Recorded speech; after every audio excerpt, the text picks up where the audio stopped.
សូមស្វាគមន៍មកកាន់ការសម្រាយសាច់រឿងអ្នកប្រមាញ់រាងកាយច្រើនដែលជាភាគបន្តបើសិនជាអ្នកក៏និយមរូបណាចង់ស្ពនស័រដល់ការសម្រាយសាច់រឿងរបស់ admin អីក៏អាចផ្ញើមកបានតាមរយៈ QR code មួយនេះអញ្ចឹងតោះចូលទៅកាន់ការសម្រាយសាច់រឿងរបស់យើងដែលជាភាគបន្តបន្ទាប់ពីបញ្ចប់ការបង្រៀនសាំងវូក៏រៀបចំត្រឡប់ចេញទៅវិញមុនចេញទៅក៏ឆ្លៀតសរសើរថាហាយុនបានល្អប្រសើរច្រើនខ្លាំងណាស់ជាពិសេសនាងមានទេពកោសល្យខ្ពស់តែម្ដងរីឯហាយុនក៏កំពុងតែលបស្ដាប់ការសន្ទនារបស់ Teacher និងអ្នកម្ដាយរបស់ខ្លួនម្ដាយហាយុនព្យាយាមឃាត់សាំងវូចង់សុំឲ្យគេនៅបរិភោគអាហារនៅទីនេះជុំគ្នាសិនតែសាំងវូមិនបាននៅនោះទេដោយហេតុតែមានការរវល់ចាំបាច់នៅខាងក្រៅបន្ទាប់ពីសាំងវូចេញទៅបាត់ហាយុនឯណេះក៏កំពុងតែអឹមអៀនយ៉ាងខ្លាំងដោយហេតុតែអំបែងមិញនេះប្រៀបដូចជាដាក់សំណើសុំណាត់ជួបជាមួយនឹង Teacher យ៉ាងចឹងអ្វីដែលធ្វើឲ្យនាងកាន់តែសប្បាយចិត្តនោះគឺនៅពេលដែលដឹងថាសាំងវូក៏ជាអ្នកប្រមាញ់ដូចជារូបនាងដែរអញ្ចឹងជាមួយនឹងថាមពលដំបៅពន្លឺដែលហាយុនបញ្ចេញមកបើតាមមើលថាមពលរបស់នាងមិនធម្មតានោះទេដំបូងឡើយនាងមិនចូលចិត្តគ្រូបង្រៀនដែលឪពុករបស់នាងណែនាំមកនោះទេដោយគិតថាប្រហែលជាអ្នកដែលស្គាល់គ្នាជាមួយនឹងគាត់ប៉ុន្តែក្រោយបានជួបជាមួយនឹងសាំងវូដែលជា Teacher រូបសង្ហាឥឡូវនេះគឺថាគិតពីគេគ្រប់ពេលដកចិត្តមិនរួចនោះឡើយអាម៉េចទេសង្ស័យលួចស្រឡាញ់គេបាត់ហើយនេះដូចអ្នកខ្លះយ៉ាងចឹងឃើញភ្លាមស្រឡាញ់ផ្លែតឃើញគេធ្វើល្អដាក់ខ្លួនតិចបាក់សឹបតែម្ដង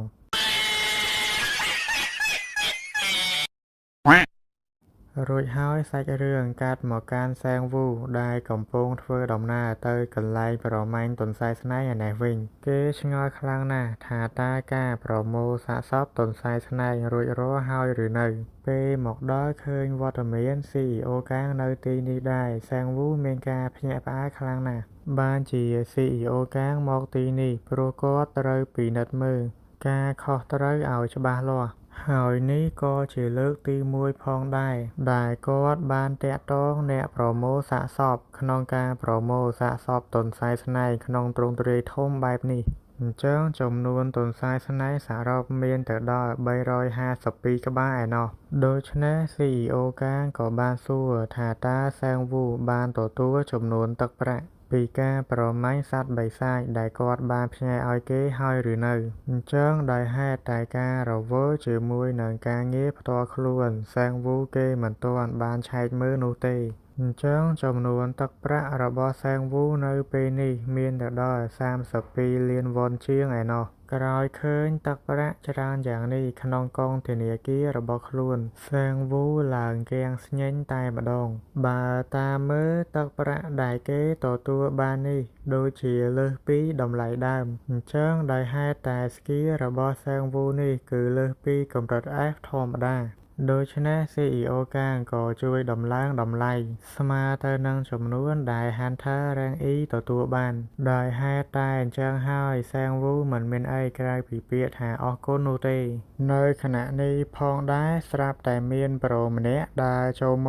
មកដល់មានបំណងចង់រករឿងភ្លាមតែម្ដងដោយចោទថាខ្លួនបានលួចសត្វប្រមាញ់របស់គេរាល់ទន្សាយស្នែងដែលគេតម្រង់គោលដៅខ្លួនស្កាក់បាញ់បានមុនរហូតអញ្ចឹងគេមកនេះចង់ទារសំណងជាទឹកប្រាក់សាំងវូស្មានមិនដល់នោះទេដែលគេបានជួបអាតួខូចនៅទីនេះទៅវិញដោយហេតុអញ្ចឹងអ្នកទាំងពីរក៏ខ្សឹបខ្សៀវគ្នាចង់រៀបគម្រោងការអ្វីមួយអាតួខូចឆ្ងល់ខ្លាំងណាស់ថាតើអ្នកទាំងពីរកំពុងតែខ្សឹបខ្សៀវអីទៅដូច្នេះដោយហេតុតែគេមិនចេះប្រកាន់អីនោះទេអញ្ចឹងអាតួខូចគេទារយកត្រឹមតែ 10% ប៉ុណ្ណោះនៃតម្លៃទន្សាយស្នែងសរុបឮចឹងសាំងវូក៏ផ្ទុះសំណោចអាតួខូចមួម៉ៅខ្លាំងណាស់គិតថាសាំងវូកំពុងតែសើចចំអកខ្លួនរីឯសាំងវូក៏បានញញឹមរួចប្រាប់ទៅថាពួកគេនឹងមិនមកប្រមាញ់នៅទីនេះរយៈពេល2-3ថ្ងៃអញ្ចឹងប៉ុន្មានថ្ងៃនេះគេចង់ប្រមាញ់ទន្សាយស្នែងប៉ុន្មានក្បាលក៏តាមចិត្តពួកគេមិនប៉ះពាល់នោះទេ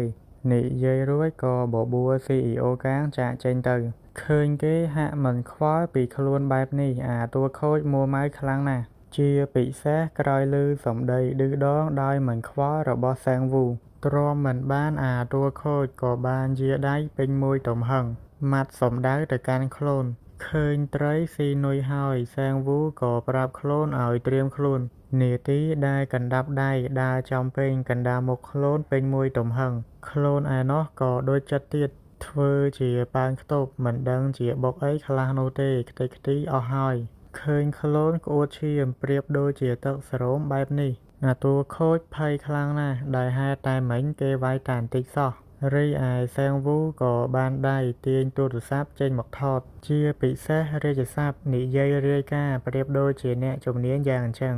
មិនត្រឹមតែប៉ុណ្ណោះគេថែមទាំងចង់បង្ហោះវីដេអូមួយនេះចូលទៅក្នុងគេហទំព័រអ្នកប្រមាញ់ទៀតផងអាតួខូចនៅពេលនេះកំពុងតែស្លន់ស្លោហើយអត់ដឹងថាត្រូវធ្វើអីទៀតនោះទេកាន់តែសាហាវសែងវូយកវីដេអូមកគំរាមនៅនឹងមុខតែម្ដងដោយមិនអាចធ្វើអីបានទីបំផុតអាតួខូចក៏យល់ព្រមឲ្យក្រុមសែងវូចេញទៅតាមសម្រួលបន្ទាប់សាច់រឿងកាត់មកកាន់ភោជនីយដ្ឋានមួយ CEO កាងគិតថាអាតួខូចអំបែមិញនេះគឺជាសមាជិកដែលហ្គីហេសុងបានបញ្ជូនមកសែងវូងឿងឆ្ងល់ថាហ្គីហេសុងដ៏ល្បីល្បាញក៏មានមនុស្សបែបនេះដែរអញ្ចឹងដោយហេតុតែហ្គីហេសុងមានទំហំធំដូច្នេះមនុស្សបែបម៉េចក៏មានដែរសែងវូកាន់តែងឿងឆ្ងល់បន្ថែមទៀតហើយចុះបើអញ្ចឹងមិនក៏ CEO កាងដឹងថាគេម្នាក់នោះមកពីហ្គីហេសុងមូលហេតុដោយសារតែតាំងពីទៅដល់កន្លែងប្រមាញ់ទុនសាយស្នែងអាតួខូចម្នាក់នោះតែងតែចាំឃ្លាំមើល CEO កាងរហូតដោយហេតុតែពួកគេចង់រករឿងគាត់ពួកគេទំនងជាគិតថាខ្លួនគឺជាអ្នកប្រមាញ់ថ្មីម្នាក់ទៀតដែលបានចុះកុងត្រាជាមួយនឹងគាត់រាល់អ្នកប្រមាញ់ដែលបានចុះកុងត្រាជាមួយនឹងក្រុមរបស់គាត់គឺតែងតែត្រូវបានគេរករឿងនិងធ្វើបាបរាល់អ្នកប្រមាញ់ដែលបានចុះកុងត្រាជាមួយនឹងក្រុមរបស់គាត់គឺមិនដែលនៅយូរនោះទេបច្ចុប្បន្ននេះមានត្រឹមតែអ្នកប្រមាញ់រាំង F ប៉ុន្មាននាក់រួមទាំងសែងវូតែប៉ុណ្ណោះដែលបានចុះកុងត្រាជាមួយនឹងក្រុមពួកគាត់រូបគាត់ផ្ទាល់មិនហ៊ានសន្យានោះឡើយថាអ្នកប្រមាញ់នៅក្រោមឈ្មោះក្រុមហ៊ុនរបស់គាត់មិនមានការរំខានពីហ្គីហេសុងនោះ CEO កាងនិយាយបែបនេះបំណងចង់សូមឲ្យសែងវូពិចារណាឡើងវិញមុននឹងបន្តកុងត្រាជាមួយនឹងក្រុមហ៊ុនរបស់គាត់ទៀតតែសែងវូមិនបានខ្វល់ច្រើននោះទេតែគេថាចូលគឺចូលហើយគេមិនអនុញ្ញាតឲ្យក្រុមមនុស្សអាក្រក់ទាំងអស់នោះធ្វើអ្វីបានតាមតែអំពើចិត្តនោះទេអញ្ចឹងសែងវូគេមានគម្រោងការរួចហើយក្នុងដំណើរដែលគេអាចក្លាយទៅជាអ្នកខ្លាំងយ៉ាងឆាប់រហ័សបន្ទាប់ពីពិភាក្សាគ្នាយ៉ាងបែកអូរហូរស្ទឹងជាច្រើនវិនាទីក្រោយមកពួកគេក៏សម្រេចយកតាមផែនការរបស់សែងវូនេះរួចហើយក៏ណាត់គ្នាថ្ងៃស្អែកម៉ោង 2 រសៀលទៅគោលដៅបន្ទាប់សម្រាប់ទីតាំងគឺជាផ្សារអ្នកប្រមាញ់ឬក៏ហៅជាភាសាខ្មែរថា Hunter Market រយៈពេល80ផ្លែតក្រោយមកសាច់រឿងកាត់មកកាន់ផ្សារអ្នកប្រមាញ់នៅទីនេះមានការជួញដូរអាវុធនិងគ្រឿងសឹកគ្រប់ប្រភេទរាល់ Hunter ទាំងអស់ចង់បានឧបករណ៍ប្រើប្រាស់បែបម៉េចក៏មានដែរមកដល់ហាងមួយឃើញថាសែងវូកំពុងបំពាក់ទៅដោយគ្រឿងសឹកមួយឈុតដែលមានការការពារយ៉ាងខ្លាំងអាចទប់ទល់នឹងការវាយប្រហារពីសត្វបិសាចរាំងអ៊ីបានសែងវូហាក់ពេញចិត្តនឹងគ្រឿងសឹកការពារមួយឈុតនេះខ្លាំងណាស់អញ្ចឹងបន្ទាប់ពីជ្រើសរើសរបស់ដែលខ្លួនចង់បានរួចរាល់ហើយគេក៏បានប្រាប់ម្ចាស់ហាងឲ្យជួយរៀបចំគ្រឿងសឹកការពារនេះឲ្យគេពីឈុតទៀតមកក្រោយចេញពីកន្លែងទិញឧបករណ៍ប្រើប្រាស់ CEO កាងក៏បបួលសែងវូទៅរកស្គីមួយចំនួនដែលគេត្រូវការវិញម្ដងពួកគេមិនដឹងថាស្គីដែលសែងវូត្រូវការនោះមាននៅកន្លែងនេះឬក៏អត់នោះទេអញ្ចឹងក៏សាកចូលទៅមើលទាំងអស់គ្នាសិននៅខាងក្នុងឃើញមានដុំបាល់គុជចម្លែកយ៉ាងច្រើនដែលដុំបាល់ទាំងអស់នេះគឺសុទ្ធសឹងតែជាស្គីដែលដុំបាល់មួយគឺស្មើនឹងស្គីមួយ អញ្ចឹងស្គីដែលសាំងវូត្រូវការមានឈ្មោះថា Familiar Skier ដែលវាមានតម្លៃជិត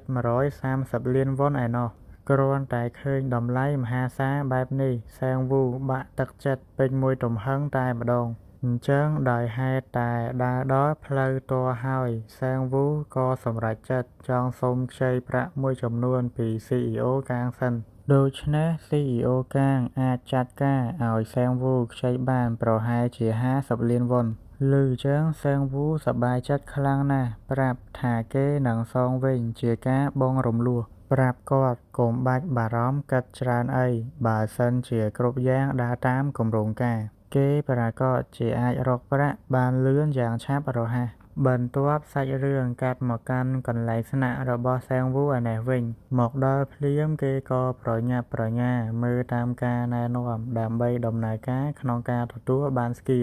ដែលដំបូងតម្រូវឲ្យចាក់ថាមពលម៉ាណាចូលទៅក្នុងដុំបាល់ប៉ុន្តែដោយហេតុតែសាំងវូមិនសូវចេះគ្រប់គ្រងថាមពលម៉ាណានោះទេអញ្ចឹងក៏ត្រូវអនុវត្តតាមជម្រើសទី2ដែលតម្រូវឲ្យគេដាក់ដៃទៅលើដុំបាល់រួចហើយគ្រាន់តែចុចតេឡេបញ្ជាជាការស្រេចក្រោយសាំងវូធ្វើតាមការណែនាំបានមួយសន្ទុះភ្លា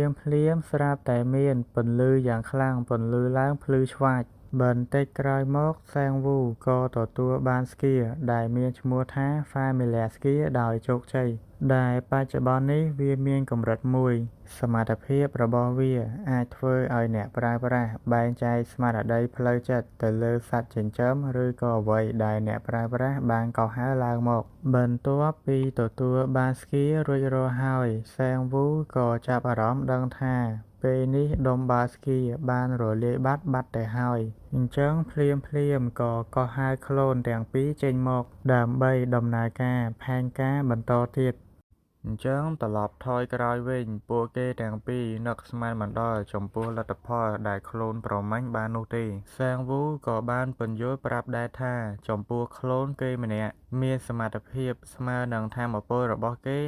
50% ជាពិសេសនៅពេលដែលប៉ះទង្គិចជាមួយនឹងអាតួខូចនៅពេលនោះប្រសិនបើសាំងវូមិនបញ្ជាខ្លួនឲ្យទទួលកណ្ដាប់ដៃហើយបណ្ដោយឲ្យគេធ្វើតាមចិត្តវិញនោះ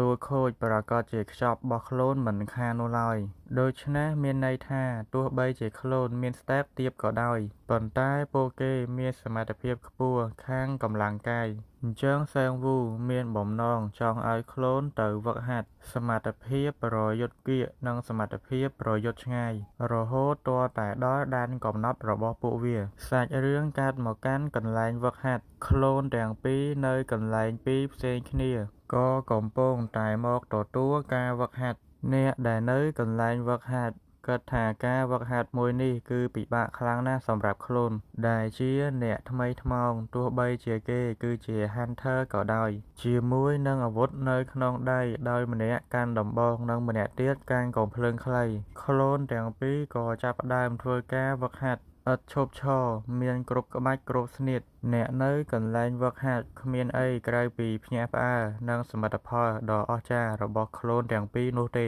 នៅខណៈពេលដែលខ្លួនកំពុងហ្វឹកហាត់រីឯសាំងវូក៏មិនទំនេរគេគឺនឹងប្រើស្គី Familiar Skier ទៅលើខ្លួនទាំងពីរស្គីមួយនេះមិនត្រឹមតែអាចធ្វើឲ្យគេមើលឃើញអ្វីដែលខ្លួនបានឃើញតែប៉ុណ្ណោះនោះទេគឺគេអាចទទួលបានអារម្មណ៍គ្រប់បែបយ៉ាងប្រៀបដូចជាគេគឺជាខ្លួនដែលនៅកន្លែងនោះផ្ទាល់តែម្ដងជាពិសេសគឺគេអាចទទួលបានបទពិសោធន៍ប្រយុទ្ធពិតៗរាល់ចលនារបស់ខ្លួនទាំងពីរគេអាចទទួលដឹងទាំងអស់ហើយនេះឯងគឺជាចំណុចខ្លាំងរបស់សមត្ថភាព Familiar Skier